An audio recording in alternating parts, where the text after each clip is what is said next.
ബീഹാർ തെരഞ്ഞെടുപ്പിന് ഇനി ആഴ്ചകൾ ബാക്കി നിൽക്കെയാണ് RJDയിലെ 2 MLAമാർ രാജിവെച്ചിരിക്കുന്നത്. ഇത് വലിയ രീതിയിൽ തന്നെ ഇന്ത്യ മുന്നണിയെ, പ്രത്യേകിച്ച് മഹാഗഠബന്ധനെ പ്രതിസന്ധിയിലാക്കും.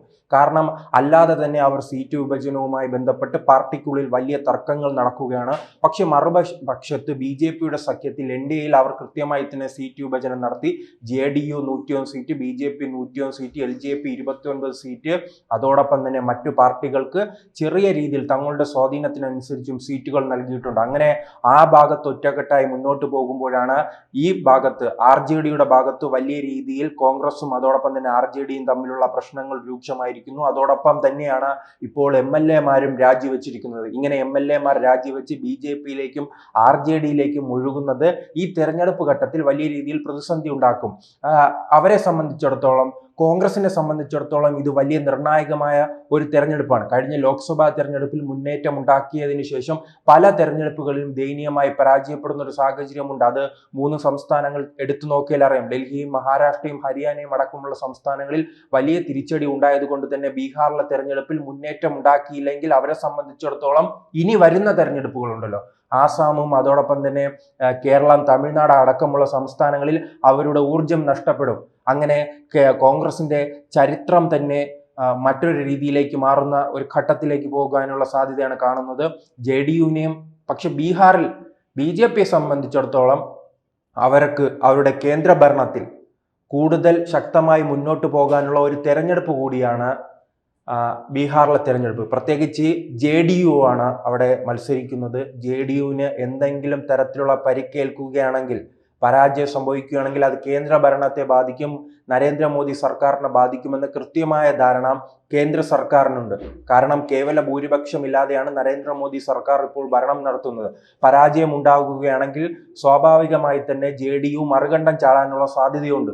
അങ്ങനെ ചാടുകയാണെങ്കിൽ അത് വലിയ രീതിയിൽ തന്നെ മോദി സർക്കാരിനെ പ്രതിസന്ധിയിലാക്കുക. അതുകൊണ്ട് തന്നെ ചിലപ്പോൾ മഹാരാഷ്ട്രയിലും ഡൽഹിയിലും ഹരിയാനയിലും നൽകാത്ത വലിയ പ്രാധാന്യം ബീഹാറിൽ അവർ നൽകുന്നുണ്ട്. ബീഹാറിൽ നൽകുന്നതിനുള്ള പ്രത്യേകിച്ചുള്ള പ്രധാന കാരണം ഇത് തന്നെയാണ്. കേന്ദ്ര ഭരണത്തെ ബാധിക്കാൻ പാടില്ല. അതിനുവേണ്ടി അവർ എന്തും ചെയ്യും. പക്ഷെ അത് തിരിച്ചറിഞ്ഞത് കൊണ്ടാണ് രാഹുൽ ഗാന്ധിയുടെ യാത്ര നടത്തിയത്. യാത്ര നടത്തിയപ്പോൾ എന്താണോ രാഹുൽ ഗാന്ധി ലക്ഷ്യമിട്ടത് അതിന് വിപരീതമായ ഒരു ബലമാണ് അവിടെ വരുത്തിവെച്ചത്. പ്രത്യേകിച്ച് മോദിയുടെ അമ്മയ്ക്കെതിരായി നടത്തിയ പരാമർശമെല്ലാം അവിടെ ബീഹാറിൽ വലിയ രീതിയിൽ സ്ത്രീകൾക്കിടയിൽ സ്വാധീനം ചെലുത്തിയിട്ടുണ്ട്. അതോടൊപ്പം തന്നെ നരേന്ദ്രമോദി ചില പദ്ധതികൾ പ്രഖ്യാപിച്ചിട്ടുണ്ട്. 62,000 കോടി രൂപയുടെ പദ്ധതികൾ പ്രഖ്യാപിച്ചിരിക്കുന്നത് സ്ത്രീകളെ ലക്ഷ്യമിട്ടാണ്. എല്ലാ കാലത്തും ബീഹാറിലെ സ്ത്രീകളാണ് തീരുമാനിക്കുന്നത് ബീഹാർ ആര് ഭരിക്കണമെന്ന്. അത് ഈ തെരഞ്ഞെടുപ്പിലും അങ്ങനെ തന്നെയാണ് സാധ്യത. കാരണം നമുക്കറിയാം, ലാലു പ്രസാദ് യാദവിന്റെ കാലത്തെ ഭരണം ജംഗിൾ രാജിനെതിരെ വലിയ രീതിയിൽ സ്ത്രീകൾക്കായിരുന്നു പ്രശ്നം. അവർക്ക് റോഡിൽ ഇറങ്ങി നടക്കാൻ കഴിയില്ല. അതോടൊപ്പം തന്നെ പൊതു ഇടങ്ങളിൽ ഇറങ്ങി നടക്കാൻ കഴിയാത്ത ഒരു സുരക്ഷാ പ്രശ്നം ഉണ്ടായിരുന്നു. അതുകൊണ്ട് തന്നെയാണ് സ്ത്രീകൾ ഒറ്റക്കെട്ടായി നിതീഷിന് പിന്നിൽ അണിനിരന്നത്. ആ നിതീഷിന്റെ ശക്തി മുഴുവൻ വനിതകളാണ്. അതുകൊണ്ടാണ് അദ്ദേഹം 10-20 വർഷത്തിലധികമായി ബീഹാറിലെ മുഖ്യമന്ത്രി ആയിരിക്കുന്നത്. ഇടക്കാലത്ത് മാത്രം ഒന്ന് ഒഴിഞ്ഞു നിൽക്കാനുള്ള സാഹചര്യം ഉണ്ടായി. പിന്നീട് ആ സംസ്ഥാനത്തിൽ പൂർണ്ണമായി തന്നെ നിതീഷിന്റെ പടയോട്ടം ഉണ്ടായി. നിതീഷിന്റെ പടയോട്ടത്തിന് കാരണം വനിതകളും അതോടൊപ്പം തന്നെ പിന്നോക്ക സമുദായവുമാണ്. ഇപ്പോഴും അതിൽ മാറ്റമില്ല. അതിൽ ഇത്തവണ അത് കൂടുതൽ വർദ്ധിക്കാനാണ് സാധ്യത. കാരണം ഈ പദ്ധതികളുണ്ടല്ലോ, ഈ പദ്ധതികളിലൂടെ ഈ വനിതകളുടെ അക്കൗണ്ടിലേക്ക് പണം എത്തും. അത് അവർക്ക് വലിയ രീതിയിൽ ഉപകാരപ്പെടും. അതുകൊണ്ട് തന്നെ ഈ സർക്കാരിന് വലിയ പിന്തുണ പ്രഖ്യാപിക്കും. അങ്ങനെ ഒരു നീക്കം നടത്തിയപ്പോഴായിരുന്നല്ലോ മഹാരാഷ്ട്രയിൽ BJP സഖ്യത്തിന് വലിയ മുന്നേറ്റം ഉണ്ടാക്കാൻ കഴിഞ്ഞത്. വനിതകളുടെ വലിയ പിന്തുണ ലഭിച്ചു. അത് തന്നെ ബീഹാറിലും സംഭവിക്കും. പക്ഷെ രാഹുൽ ഗാന്ധിയെ സംബന്ധിച്ചിടത്തോളം അദ്ദേഹത്തിന് രാഷ്ട്രീയമായി വലിയ തിരിച്ചടി ഉണ്ടാകും. ഈ മാധ്യമങ്ങൾ, അദ്ദേഹം അടിച്ചത് പൊട്ടാത്ത നനഞ്ഞ പടക്കമാണെങ്കിലും ചില മാധ്യമങ്ങളെല്ലാം അതിനെ വലിയ രീതിയിൽ ഉയർത്തിക്കൊണ്ടുവരാൻ ശ്രമിച്ചു. രാഹുൽ ഗാന്ധിയുടെ ഹൈഡ്രജൻ ബോംബും അത്തരത്തിലുള്ളതെല്ലാം ഉയർത്തിക്കൊണ്ടുവരാൻ ശ്രമിച്ചെങ്കിൽ ഈ ബീഹാറിലെ തെരഞ്ഞെടുപ്പിൽ പരാജയപ്പെടുകയാണെങ്കിൽ ഈ സ്വാഭാവികമായി തന്നെ രാഹുൽ ഗാന്ധിയുടെ ഇത്തരം ആരോപണങ്ങൾ ജനങ്ങൾ അംഗീകരിച്ചിട്ടില്ല. ബീഹാറിലെ ചവറ്റുകുട്ടയിലേക്ക് ആരോപണങ്ങൾ വലിച്ചെറിഞ്ഞു എന്നത് വ്യക്തമാകും. ജനാധിപത്യത്തിൽ രാഹുൽ ഗാന്ധിയുടെ ആരോപണത്തിന് പരിഗണനയില്ല.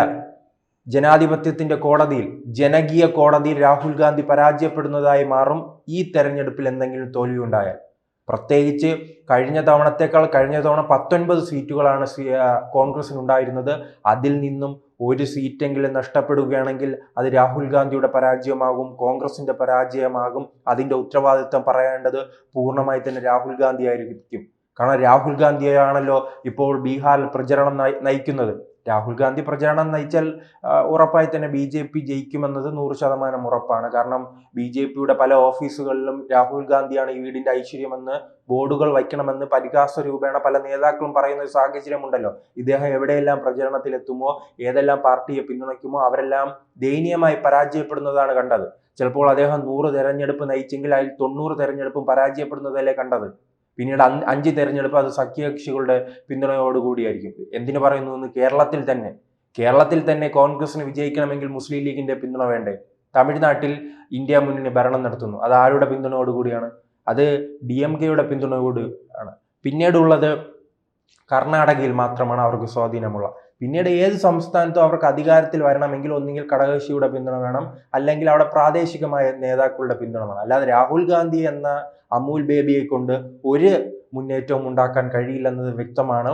എന്തായാലും ഇത്തരം മറുകണ്ഠം ചാടുന്നത് MLA-മാർ ഇന്ത്യ മുന്നണി വിട്ട് മഹാഗഠബന്ധൻ വിട്ട് മറുകണ്ഠം ചാടുന്നത് എന്തായാലും വലിയ രീതിയിൽ പ്രതിസന്ധി ഉണ്ടാക്കും. ആ പ്രതിസന്ധി ഈ ബീഹാറിലെ തെരഞ്ഞെടുപ്പിൽ മാത്രമല്ല, ആസാമിൽ ഒരു കാലത്ത് കോൺഗ്രസിന്റെ കോട്ടകുത്തളമായിരുന്ന ആ പ്രദേശങ്ങളിലേക്ക് BJP ഇപ്പോൾ 10 വർഷമായി ഭരണം നടത്തുകയാണ്. ഈ തെരഞ്ഞെടുപ്പിൽ കൂടി അവിടെ പരാജയപ്പെടുകയാണെങ്കിൽ പിന്നീട് ആ കോൺഗ്രസിനെ തന്നെ ആ പ്രദേശത്തേക്ക് കാണാൻ കഴിയില്ല. അങ്ങനെ കാണാൻ കഴിയാത്ത എത്ര സംസ്ഥാനങ്ങളുണ്ട്? ഉത്തർപ്രദേശില്ലേ, ഡൽഹിയില്ലേ, ഒറീസയില്ലേ, പശ്ചിമ ബംഗാളില്ലേ, ത്രിപുരയില്ലേ, അങ്ങനെ ആന്ധ്രാപ്രദേശില്ലേ. ഈ സംസ്ഥാനങ്ങളിലെല്ലാം ഒരു കാലത്ത് കോൺഗ്രസിന്റെ ശക്തി കേന്ദ്രമായിരുന്നു. ഇപ്പോൾ ആ പ്രദേശങ്ങളിൽ കോൺഗ്രസിനെ കാണാൻ ഇല്ലാത്ത അവസ്ഥയിലേക്ക് പോയിരിക്കുന്നു. അതിനെല്ലാം കാരണം ഈ കോൺഗ്രസ് പാർട്ടിയുടെ നേതൃത്വത്തിന്റെ പിടിപ്പുകേടാണ്. നെഹ്റു കോൺഗ്രസിന്റെ പിടിപ്പുകേട് കൊണ്ടാണ് അവിടെയെല്ലാം ഇത്തരത്തിൽ തിരിച്ചടി ഉണ്ടാകുന്നത്. ഇനി കൂടുതൽ MLA-മാർ പാർട്ടി വിട്ട് തെരഞ്ഞെടുപ്പ് അടുക്കുന്നതോടുകൂടി തന്നെ പാർട്ടി വിട്ട് JDU-യിലേക്കും BJP-യിലേക്കും ചേക്കേറാനുള്ള സാധ്യതയാണ് കാണുന്നത്. അങ്ങനെ ചേക്കേറുന്നത് ഇപ്പോൾ BJP-ക്കാണ് പല സർവേകളും മുൻതൂക്കം നൽകുന്നതെങ്കിൽ NDA-ക്ക് മുൻതൂക്കം നൽകുകയാണെങ്കിൽ ഇത്തരം മറുകണ്ഠം ചാടുന്നത് ആ പാർട്ടിയുടെ വിജയസാധ്യത കൂടുതൽ വർദ്ധിപ്പിക്കും. ഈ മഹാരാഷ്ട്രയിൽ കണ്ടതുപോലെ പ്രതിപക്ഷം പോലും ഇല്ലാത്ത രീതിയിലേക്കുള്ള തോൽവി ഏറ്റുവാങ്ങുന്ന ഒരവസ്ഥയിലേക്ക് ഇന്ത്യ മുന്നണിയെ ബീഹാറിലെത്തിക്കും. പക്ഷെ അങ്ങനെ പറയുമ്പോഴും RJD-യുടെ സംഘടനാ സംവിധാനം നമുക്ക് കുറച്ച് കാണാൻ കഴിയില്ല. അവർ കൃത്യമായി തന്നെ യാദവ വോട്ടുകളും അതോടൊപ്പം തന്നെ മുസ്ലിം ന്യൂനപക്ഷ വോട്ടുകളുമെല്ലാം തങ്ങളുടെ പാളയത്തിലേക്ക് എത്തിക്കാനുള്ള വലിയ തയ്യാറെടുപ്പുകൾ നടത്തുന്നുണ്ട്. അങ്ങനെ തയ്യാറെടുപ്പുകൾ നടത്തി വരുമ്പോഴാണ് കോൺഗ്രസിന്റെ നേതൃത്വത്തിലുള്ള ഒരു വലിയ തിരിച്ചടി ഈ പാർട്ടികൾക്ക് നൽകുന്നതെന്ന് പറയുന്നത് കൂടുതൽ സീറ്റ് ചോദിക്കുകയാണ്. വിജയിക്കാൻ കഴിവില്ലാത്ത കോൺഗ്രസ് എന്തിനാണ് കൂടുതൽ സീറ്റുകൾ ചോദിക്കുന്നത്? കഴിഞ്ഞ തെരഞ്ഞെടുപ്പിൽ അവർക്ക് ജയിക്കാൻ കഴിഞ്ഞ വെറും 19 സീറ്റാണ്. അപ്പോൾ അവർക്ക് അർഹിക്കുന്നത് 20-30 സീറ്റ് മാത്രമാണ്. അപ്പോൾ അത് ചോദിച്ചു ഉള്ളതിന് പകരം വലിയ രീതിയിൽ 70-60 എന്തിനാണ്? അത് BJP-ക്ക് ദാനം ചെയ്യാനാണോ? JDU-ന് ദാനം ചെയ്യാനാണോ? LJP-ക്ക് ദാനം ചെയ്യാനാണോ? അങ്ങനെ സ്വന്തമായി തന്നെ എല്ലാ സംസ്ഥാനങ്ങളിലും പരാജയപ്പെടുന്നു. ഇനി ബാക്കിയുള്ള ഘടകകക്ഷികളെ കൂടി പരാജയപ്പെടുത്താനുള്ള വലിയ ശ്രമമാണ് ഇപ്പോൾ രാഹുൽ ഗാന്ധി നടത്തിക്കൊണ്ടിരിക്കുന്നത്. അദ്ദേഹത്തിന്റെ ഇത്തരം യാത്രകളൊന്നും ബീഹാറിൽ വിലപ്പോയിട്ടില്ല. വലിയ രീതിയിൽ തന്നെ അദ്ദേഹം ഈ മാധ്യമങ്ങളെല്ലാം നൽകുന്നത് കണ്ടു. ഈ വോട്ട് ചോരി ആരോപണവുമായി ബന്ധപ്പെട്ട് വലിയ തിരക്കാണ്. എവിടെയാണ് തിരക്കുണ്ടായത്? മാധ്യമങ്ങളിൽ മാത്രം. ബീഹാറിൽ തിരക്കില്ല. അത് തന്നെയാണല്ലോ ഇപ്പോൾ MLA-മാരുടെ മറുകണ്ഠം ചാട്ടത്തിലൂടെ നമുക്ക് മനസ്സിലാകുന്നത്.